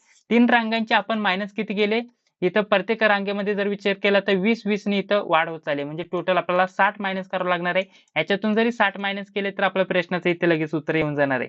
हेच डायरेक्टली हे उत्तर नसणार आहे, हे पहिलं 2400 उत्तर नसणार आहे, कारण ह्या पहिल्या 3 रांगा आपल्याला इथं गृहीत धरावं लागणार आहे. 20-20 ने इथं स्टेप बाय स्टेप आपल्याला वाढत गेलेलं बघण्यासाठी भेटणार आहे. इथं पहिल्या 20-20 ने जर विचार केला तर 3 रांगांचा आपल्याला विचार करावा लागणार आहे आणि 20 त्रिक 60 म्हणजे 60 या ज्या रांगा आहेत त्या आपल्याला इथं गृहीत धरावे लागणार नाहीयेत. त्यामुळे आपण यांचं उत्तर काढायचं जर म्हटलं त्याच्यातून -60 करावे लागतील आणि त्याच्यानुसार आपलं उत्तर काय येणार आहे 2340. ठीक आहे, हे आपल्या प्रश्नाचं इथे योग्य उत्तर येणार आहे. ठीक आहे, म्हणजेच ऑप्शन क्रमांक सी या प्रश्नाचं इथे योग्य उत्तर होणार आहे. म्हणजे बेसिकली जर विचार केला तर आपण हा प्रश्न तोंडपाठवरती जरी विचार केला तर सोडू शकतो, काय अडचण नाही. परंतु कॅल्क्युलेशन करायचं असेल तर या टाईपनी करा. एखादं सूत्र तुम्हाला माहित असेल या व्यतिरिक्त तर तशा प्रकारे करा, काही अडचण नाहीये. ठीक आहे, डायरेक्टली गुणाकार केला, टोटल जर म्हटलं तर 120, 120 मधून प्रत्येक जर म्हटलं तर 20-20 चा फरक आहे, 3 वेळेचा याचा फरक आपल्याला दिलेला आहे. त्याच्या उरतात टोटल 3 वेळाचं 60, 60 आपण मायनस केले, टोटल गुणाकार करून 2400 येतात. त्याच्यातून 60 मायनस केले 2340, हे आपल्या प्रश्नाचं इथे उत्तर झालं. ठीक आहे, तर या टाईपने आपण हा प्रश्न इथं सोडवू शकतो. या व्यतिरिक्त तुम्हाला जसं पटेल तसं सोडवलं तरी काय अडचण नाही. ठीक आहे, चला पुढील प्रश्न. आता बघा गणिताचा हा आपला शेवटचा प्रश्न असणार आहे. बाकीचे प्रश्न ऑलरेडी आपण सोडवून घेतलेले आहेत. तर बघा प्रश्न काय दिलेला आहे. 15 नंबरचा प्रश्न आपल्याला म्हटलेलं आहे, एका बॅगमध्ये जेवढे चौकोनी पृष्ठ आहेत. ठीक आहे, एका बॅगमध्ये जेवढे चौकोनी पृष्ठ आहेत त्याच्या दुप्पट त्रिकोणी पृष्ठ आहेत. तर आपल्याला काय म्हटलेलं आहे, तर त्या सर्वांचे कोन एकत्र मोजले ते 180 झाले, तर त्या बॅगमध्ये एकूण त्रिकोणी पृष्ठ किती? आता जसं की हा त्रिकोण आहे, हा चौकोन आहे. आता याला कोन किती झाले? त्रिकोणाला 3 कोन, चौकोनाला झाले 4 कोन. आता काय म्हटलेलं आहे, एका बॅगमध्ये जेवढे चौकोनी पृष्ठ आहे त्याच्या दुप्पट त्रिकोणी आहे, म्हणजे जेवढे चौकोनी आहेत त्याच्या दुप्पट हे त्रिकोणी असणार आहे गुणिले 2 मध्ये. ठीक आहे, इथपर्यंत आपल्याला हे समजून आलं. तर 180 टोटल यांचे काय होतात? कोन होतात. म्हणजे हे जे कोन आहेत याला चौकोनाला 4 आणि त्रिकोणाला 3, हे जे कोन आहेत हे टोटल होतात 180. आता याच्यावरतून लगेच आपण हे पर्यायावरतूनच उत्तर इथं काढू शकतो. ठीक आहे, आता पर्यायावरतून हे आपण कसं उत्तर काढू शकतो हे देखील आपण इथं जाणून घेऊया, जेणेकरून तुम्हाला व्यवस्थित इथे समजून येणार आहे. तर हे आपण कसं सोडू शकता याच्याविषयी थोडक्यात माहिती देतो. आता इथं 28, 32 आणि 36 आणि त्यासोबतच 46 अशा प्रकारचे आपल्याला पर्याय दिलेले आहेत. आणि एकूण तर आपल्याला माहिती आहे एकूण कोण किती आहेत. प्रत्येकाचं जर कॅल्क्युलेशन केलं तर 180 कोण झालेले आहेत. आता प्रत्येकाचं आपण इथं कॅल्क्युलेशन करून घेऊ शकतो आणि त्याच्यानुसार उत्तर काढू शकता, काही अडचण नाही. आता हे कसं काढू शकता, जसं की विचार केला तर जसं की आपल्याला त्रिकोणाला किती कोण आहेत? 3 कोण आणि चौकोनाला किती कोण आहेत? 4 कोण, बरोबर. आता आपण प्रत्येकाचा इथं गुणाकार करून घेऊया. इथं 28, हे 28 आपल्याला पर्याय दिले. याचं जर म्हटलं तर त्रिकोणाला 3 कोण असतात, याचा आपण गुणाकारात ते 3 घेऊया.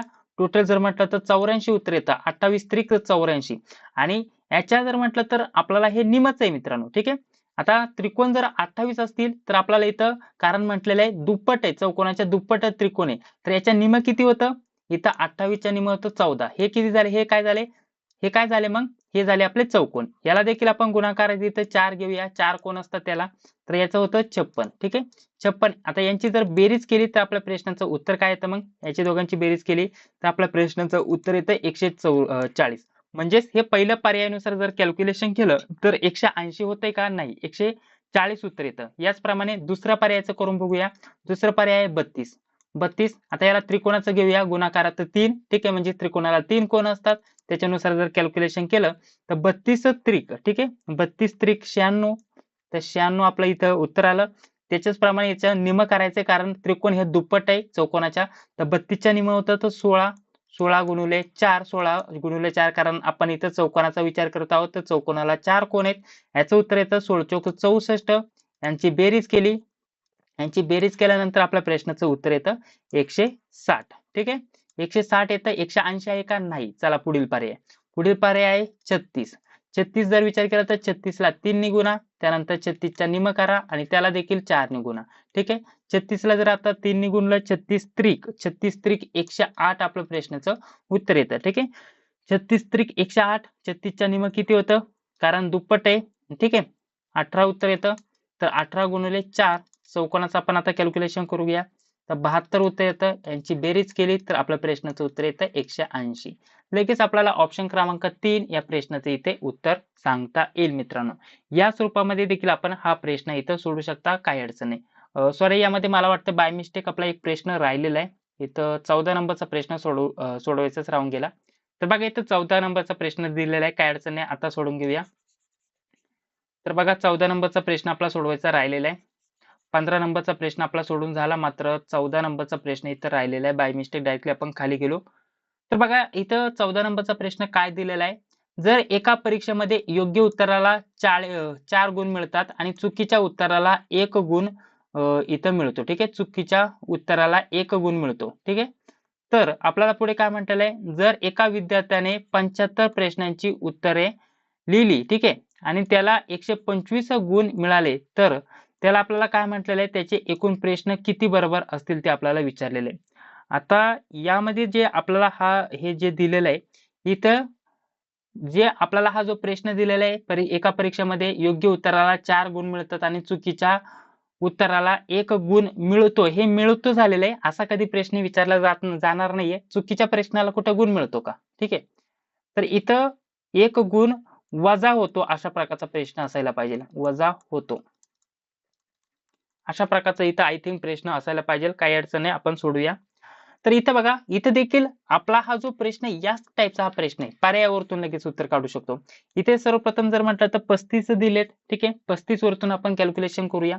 तर इथे जर म्हटलं तर आपल्याला काय म्हटलेलं आहे, एका प्रश्नाला 4 गुण. बरोबर. एका प्रश्नाला 4 गुण. तर आपल्याला पहिलं पर्याय काय दिलेलं आहे बघा. इथे जर म्हटलं तर आपल्याला पहिलं पर्याय काय दिलेलं आहे, इथं पहिलं पर्याय दिलेलं आहे 35. तर 35चं कॅल्क्युलेशन करूया. 35 प्रश्न जर टोटल धरले तर एका प्रश्नाला 4 गुण मिळतात.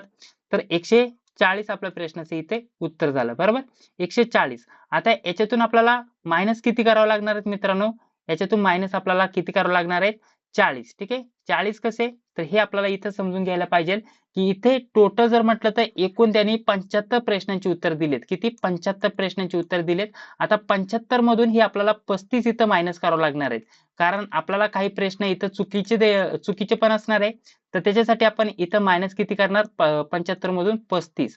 75 मधून 35 मायनस केलं तर प्रश्नाचं उत्तर येतं 40.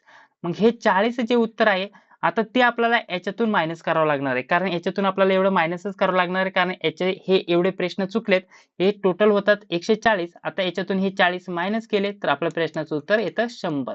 आता हे तुम्हाला थोडं समजलं नसेल, पुढील आपण जो पर्याय आहे तो सोडवताना हे व्यवस्थित समजून येईल. ठीक आहे. आता एकूण जर म्हटलं तर हे आपला 2 नंबरचा पर्याय दिलेला आहे. याचं जर म्हटलं तर 40 दिलेलं आहे. 40 गुणिले 4 करा मित्रांनो, कारण प्रत्येक प्रश्नाला 4 गुण आहेत. टोटल जर म्हटलं तर आपल्या प्रश्नाचं उत्तर किती येणार मग. ठीक आहे. 4 चोक 16. 16 वरती एक 0. हे आला याचा गुणाकार. आता याच्यातून किती मायनस करणार, याच्यातून किती मायनस करणार, टोटल प्रश्नांची उत्तर किती दिलेत, 75. 75 मधून आपण हे 40 मायनस करणार. बाकीचे प्रश्न चुकलेले असणार. तर मग 75 मधून 40 मायनस केले तर 35 आपल्या प्रश्नाचं उत्तर येतं. मग हे 35 याच्यातून मायनस करा.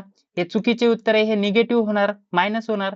तर मग आपल्या प्रश्नाचं उत्तर येणार 125. मग 125 इथं गुण मिळाले. तर आपल्याला किती प्रश्न बरोबर असला तेच विचारले. 125 आपलं इथं उत्तर आलं, हे बरोबर झालं. म्हणजेच एकूण जर म्हटलं तर 40 जे प्रश्न आहेत ते बरोबर जेव्हा असतील, जेव्हा 40 प्रश्न बरोबर असतील, तेव्हा त्याची टोटल जर म्हटलं तर 160 होते.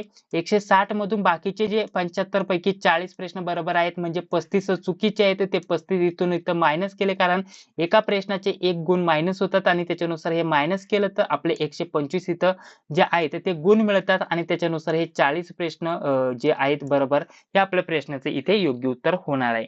थोडासा व्हिडिओ मागे घ्या आणि त्यानंतर लगेच तुम्हाला समजून येईल. ठीक आहे. तर बघा, अशा प्रकारचा हा प्रश्न तुम्हाला विचारला गेला होता. ठीक आहे. चला पुढील प्रश्न. आता बघा, इथं बुद्धिमत्ताचे प्रश्न आपण हे काल सोडून घेतलेले होते. ते बुद्धिमत्ताचे प्रश्न तुम्हाला इथं दिसत असतील. अशा प्रकारचे बुद्धिमत्ताचे प्रश्न आहेत. खाली अजून आपल्याला दुसरे प्रश्न बघण्यासाठी भेटतील. तर बुद्धिमत्ताचे आता आपण इथून पुढील जेवढे पण प्रश्न राहिले, 8 प्रश्न आपण सोडून घेतले होते. इथूनच पुढे आपण सुरुवात करत आहोत. ठीक आहे. इथून 9 नंबरचा प्रश्न आहे हा. तर बघा, इथून 3, 4, 5, हा 5 नंबरचा आणि हा 6 नंबरचा प्रश्न आहे आपला विचारता. ठीक आहे. हा 6 नंबरचा प्रश्न आहे यातील बुद्धिमत्ता मधील.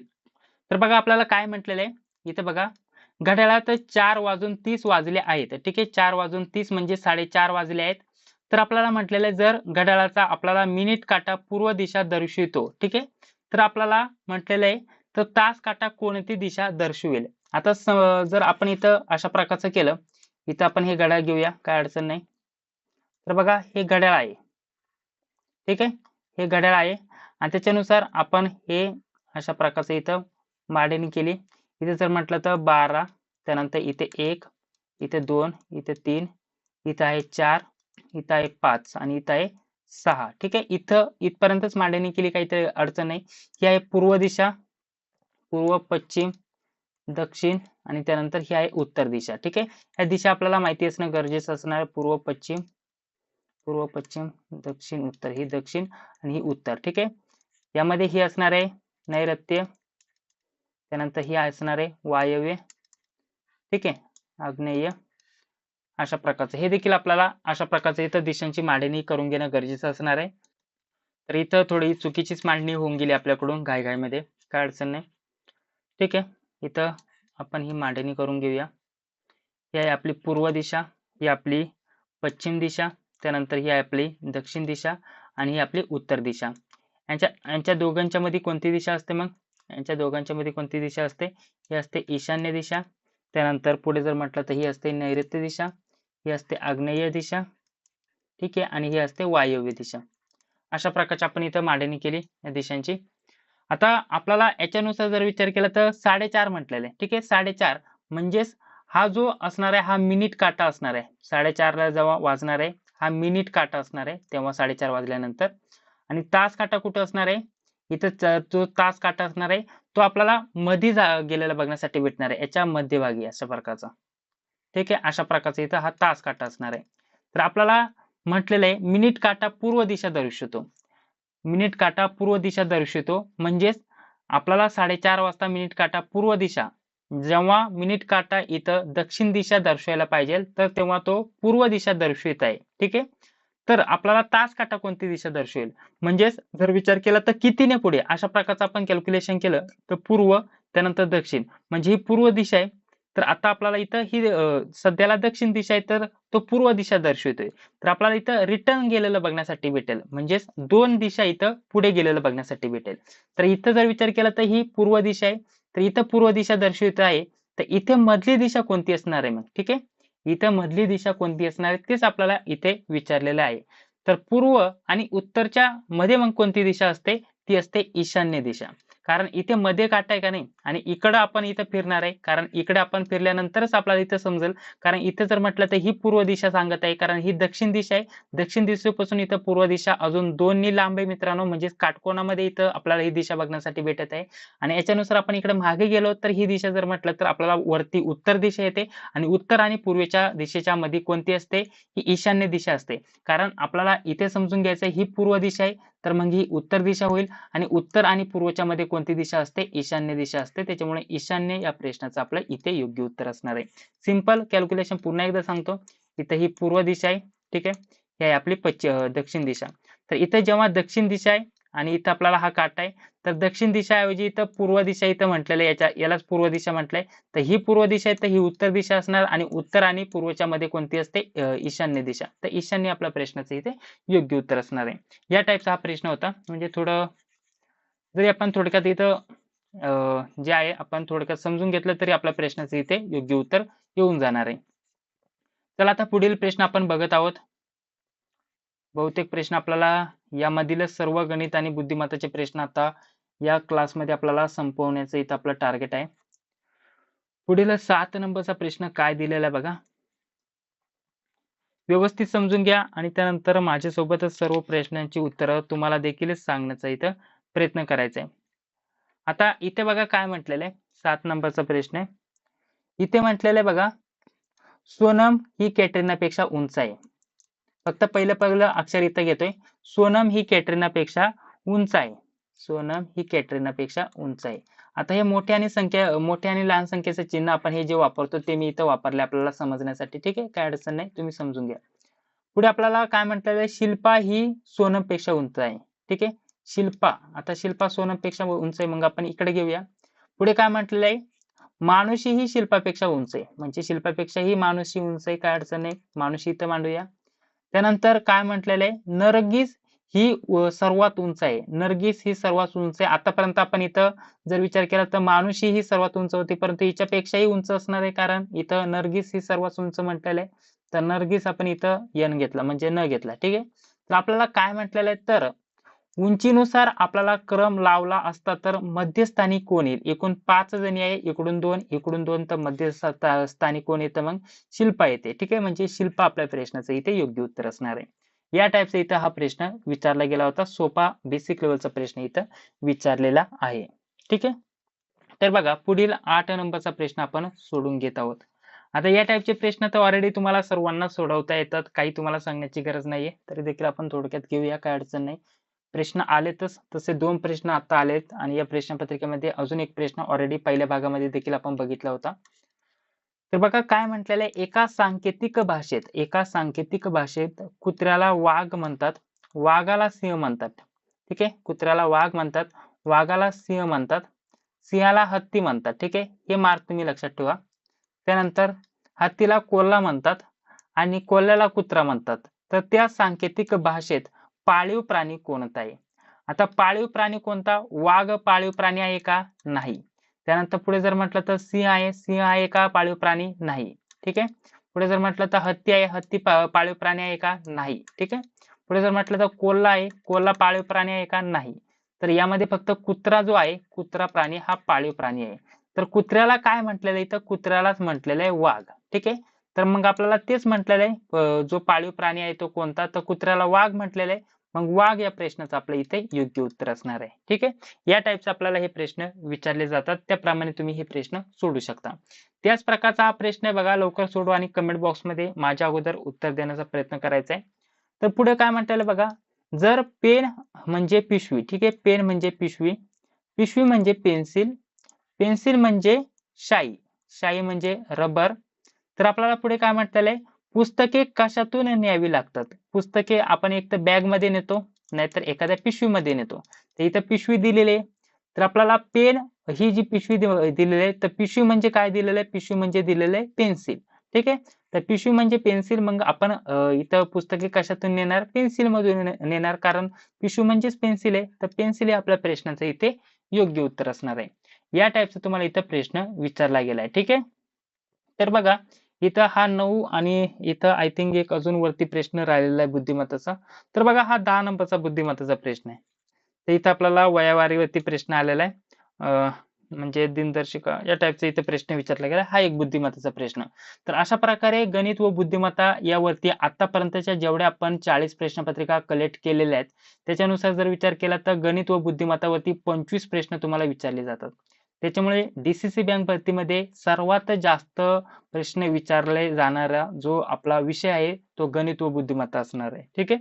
25 प्रश्न तुम्हाला विचारले जातात आणि अशाच प्रकारे तुम्हाला जे 25 प्रश्न विचारले जातात, आपल्याकडे जेवढ्या पण प्रश्नपत्रिका आहेत तर त्यांचं स्पष्टीकरण आपण आपल्या या चॅनलवरती घेण्याचा प्रयत्न करणार आहे. ठीक आहे. आणि संपूर्ण माहिती तुम्हाला आता अभ्यासक्रमाविषयी देत आहेत. कोणत्या विषयावरती किती प्रश्न येतात त्याच्याविषयी तुम्हाला थोडक्यात माहिती देतो. परंतु त्या अगोदर पुन्हा एकदा आपण आपल्या नोट्स बद्दल थोडक्यात माहिती जाणून घेऊया मित्रांनो. तर बघा DCC बँक भरतीसाठी आपण नोट्स काढलेल्या आहेत. त्यामध्ये विषयानुसार नोट्स आणि यामध्ये 44 प्रश्नपत्रिका आपण उपलब्ध करून देतोय. यामध्ये प्रत्येक विषयाच्या वेगवेगळ्या या नोट्स भेटणार आहेत. मराठी, इंग्रजी, गणित, बुद्धिमत्ता, चालू घडामोडी वगैरे या सर्व विषयांच्या नोट्स तुम्हाला एकत्रित भेटणार आहे मित्रांनो. प्रत्येक विषयाच्या वेगवेगळ्या सेपरेट नोट्स आणि त्यासोबत या 44 झालेल्या लेटेस्ट DCC बँक भरतीच्या प्रश्नपत्रिका यांची सर्वांची एकत्रित किंमत ठेवलेली आहे ₹198. यामध्ये तुम्हाला या 44 प्रश्नपत्रिका प्लस 4 ते 5 विषयांच्या नोट्स उपलब्ध करून दिल्या जातील. ठीक आहे. एकत्रित किंमत असणार आहे ₹198. जर पाहिजे असेल तर 91 39 64 31 99 या नंबरवरती फोन पे, गुगल पे किंवा पेटीएमच्या माध्यमाने तुम्हाला पेमेंट करायचं आहे. पेमेंट झाल्यानंतर याच नंबरवरती तुम्हाला WhatsAppवरती फक्त स्क्रीनशॉट पाठवायचा आहे. स्क्रीनशॉट पाठवल्यानंतर तुम्हाला 5 किंवा 10 मिनिटांमध्ये सर्व ज्या नोट्स आहेत त्या PDF स्वरूपामध्ये WhatsAppवरती सेंड केल्या जातात. आणि महत्त्वाचं म्हणजे यामध्ये आपण एक WhatsApp ग्रुप देखील तयार केलाय. त्या WhatsApp ग्रुपची लिंक तुम्हाला दिली जाते. तिथे सर्व अपडेट तुम्हाला भेटून जातात. तर जेव्हा पण आपल्या YouTubeवरती आपले क्लास सुरू होतात, तर त्या क्लासची नोटिफिकेशन तुम्हाला सर्वप्रथम तिथे भेटून जाते. क्लासची लिंक तिथे तुम्हाला भेटून जाते आणि बाकी जो क्लास आहे, जे पण अपडेट असेल, यामध्ये ॲडमिट कार्ड, रिझल्ट वगैरे सर्व विषय माहिती तुम्हाला त्या आपल्या या WhatsApp ग्रुपवरती दिली जाते. तर त्या ग्रुपला जॉइन होण्याकरता किंवा नोट्स मिळवण्यासाठी या दिलेल्या नंबरवरती ₹198 पेमेंट करायचं आहे. ₹198 पेमेंट झाल्यानंतर याच नंबरवरती WhatsAppवरती स्क्रीनशॉट पाठवायचा आहे. स्क्रीनशॉट आल्यानंतर अगदी 5 ते 10 मिनिटांमध्ये सर्व नोट्स PDF स्वरूपामध्ये तुम्हाला WhatsAppवरती सेंड केल्या जातील मित्रांनो. तर अशा प्रकारच्या आपल्या या नोट्सबद्दल माहिती आहे. तर नोट्सचा तुम्ही लाभ घ्यायला विसरू नका. रिव्हिजन करण्यासाठी, प्रॅक्टिस करण्यासाठी प्रश्नपत्रिके व्यतिरिक्त तुम्हाला जास्त काय करण्याची गरज पडणार नाही आणि सर्वात चांगलं प्रश्नपत्रिका व्यतिरिक्त दुसरं काही नसणार आहे रिव्हिजन करण्यासाठी. तर त्याच्यासाठी या सर्व प्रश्नपत्रिकांचा लाभ घ्यायला विसरू नका. ठीक आहे. तर चला आता पुढे आपण व्हिडिओ कंटिन्यू करत आहोत. आता याच्यामध्ये आपण गणित व बुद्धिमत्ताचे प्रश्न तर बघितलेलेच आहेत. आता हे बघा, बाकीच्या विषयांची चर्चा करूया. टोटल अभ्यासक्रम बघूया. आता इथं जर म्हटलं तर आपल्याला खानदेश भागात बोलली जाणारी बोली कोणती?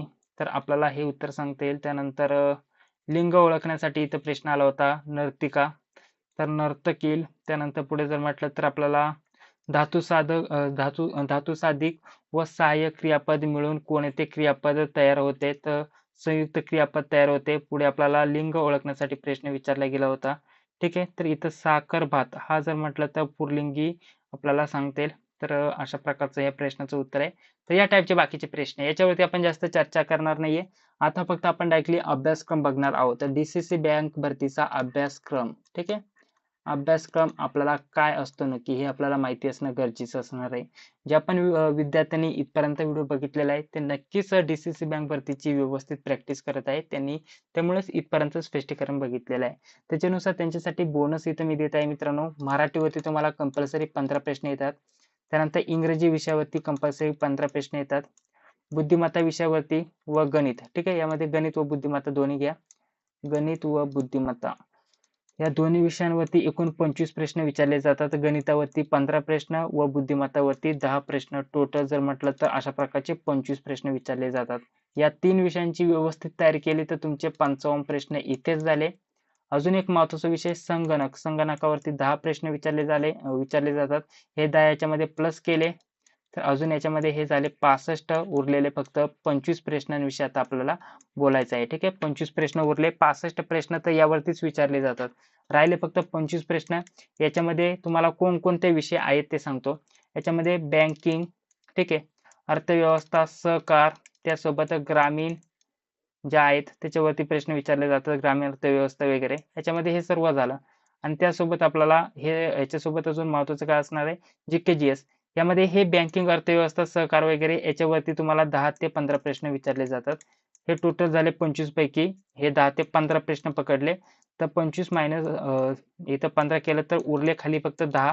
तर हे जे 10 प्रश्न आहे याच्यावरती तुम्हाला विज्ञानावरती जर म्हटलं तर 4 ते 5 प्रश्न विचारले जातात आणि अगदी 4 ते 5 चे प्रश्न आहेत ते ऑलराऊंडर GK-GS वरती विचारले जातात.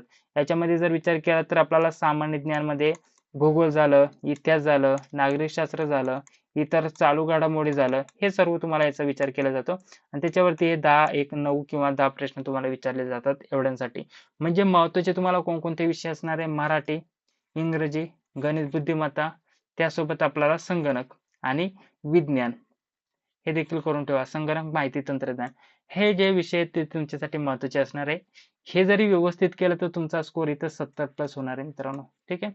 अशा प्रकारचं तुमचं इथं टार्गेट असणार आहे आणि त्याच्यानुसार तुम्ही इथं तुमची तयारी तुम्हाला कशी करायची ते तुम्ही इथं समजून घेऊ शकता. बाकी जर म्हटलं तर गणित व बुद्धिमत्ताचा हा आपला दुसरा भाग होता या प्रश्नपत्रिकेचा आणि तो पूर्ण केलेला आहे. आता आपण पुढे बाकीच्या दुसऱ्या राहिलेल्या प्रश्नपत्रिका ज्या आहेत आपल्याकडे, ह्या बघा भरपूर प्रश्नपत्रिका आहेत. या प्रश्नपत्रिका आपण पुढे व्हिडिओमध्ये सोडून घेणार आहोत, तर काळजी करू नका. ठीक आहे. तर अशा प्रकारचा आपण हा भाग इथं स्टॉप करत आहोत मित्रांनो. हा व्हिडिओ आवडला असेल तर नक्कीच एक लाईक करा. चॅनलवरती पहिल्यांदा आला असेल तर चॅनलला सबस्क्राईब करा. जी बेल येते तिला एक क्लिक करा, जेणेकरून मी जेव्हा पण व्हिडिओ अपलोड करत असतो त्या व्हिडिओची नोटिफिकेशन तुम्हाला लगेच भेटून जाईल. ठीक आहे. तर चला भेटूया पुढील व्हिडिओमध्ये. जय हिंद, जय महाराष्ट्र.